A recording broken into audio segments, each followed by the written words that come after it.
टेंबा मिरवतात की मालकांनी एवढं काम केलं, तेवढं काम केलं, एवढे रस्ते केले. मी मुलाखतीमधून ऐकतोय. मला वाटतं तिथं कामच काही शिल्लक नव्हतं. कामावर काम केलं म्हणजे फुशाती केली असं नाहीये. आणि पालकमंत्री असताना या भागाला किती निधी दिलं ते त्यांनी जाहीर करावं. तुम्ही 5 वर्ष पालकमंत्री होता. 5 वर्षात तुम्हाला काम करता आलं नाही. सगळं बजेट तुमच्या हातात होतं जिल्ह्याचं. 1 वर्ष नाही, 2 वर्ष नाही, 5 वर्ष तुमच्या हातात बजेट होतं. त्यावेळेस या भागाला किती न्याय दिला ते एकदा त्यांच्या बगलबच्च्यांनी सांगावं. आता आमचा निधी 3 वर्ष झालं तुम्ही महापालिका घेतलेली नाहीये. आणि 3 वर्षापूर्वी जर महापालिका झाली असती तर हा सगळा निधी आमच्या नगरसेवकाच्या माध्यमातून खर्च झाला असता. तो निधी आज तुम्ही वापरताय, तो नगरसेवकाचा निधी, आणि सगळ्यांना फुशारकी मारत फिरताय की आम्ही एवढे काम केलं, आम्ही तेवढ्या कोटीचं काम केलं. त्याच्या आधी नाही का केलं? त्याच्या आधी नगरसेवक होते देवेंद्र कोटे, यांनी काहीच काम केलं नाही का या भागात? त्याच्या आधी सपाटे साहेब इथं होते, त्यांनी काहीच काम केलं नाही का या भागात? का आत्ता मालक येऊन सगळं केलंय का? आज ही घर, मी म्हाडाचा सदस्य होतो त्यावेळेस, त्या सपाटे साहेबांनी प्रस्ताव आणला. आम्ही एकमुखी तिथं पाठिंबा दिला, मी आणि कारुंपुरी साहेब. आणि तुमचे घर होण्यासाठी सगळ्यात मोठा निर्णय आपण त्यावेळेस घेतला.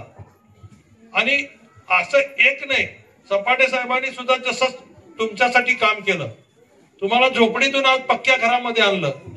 आज त्या झोपडीची किंमत काय होती आणि आज पक्क्या घराची किंमत काय, तुम्ही विचार करा.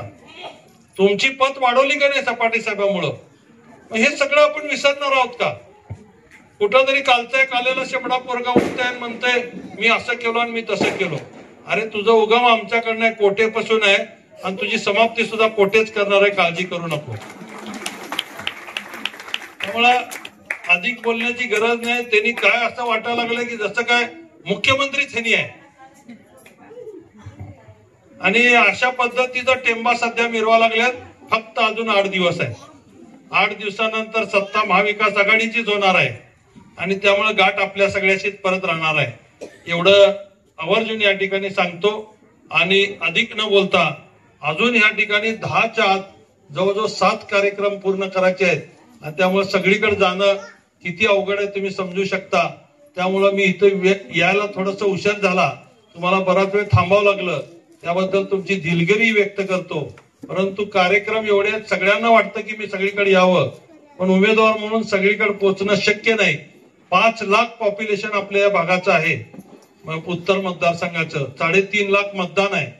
त्यामुळे सगळ्या मतदारापर्यंत मी पोहोचू शकत नाही. 5 लाख लोकांसमोर मी पोहोचू शकतो का एवढ्या कमी वेळात? आता तर 3 का 4 दिवस राहिलेले.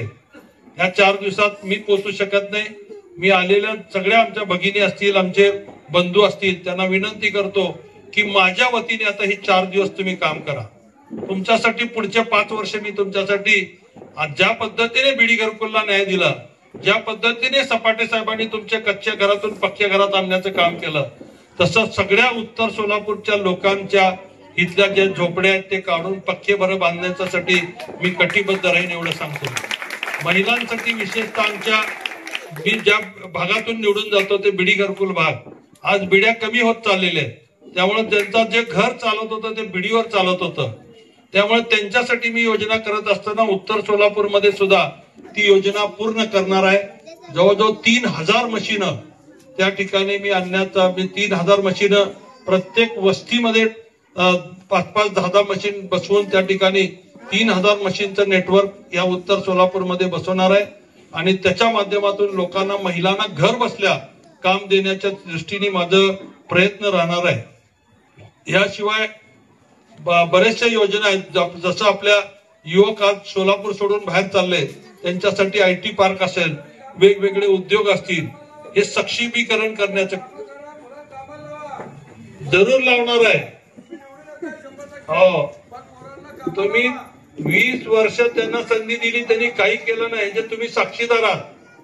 मला फक्त एकदा संधी देऊन दाखवा, नाही जर केलं तर राजकारण सोडून देतो. यस, तुमचा सगळ्यांचा आशीर्वाद असल्यावर मी 100% निवडून येणारच आहे.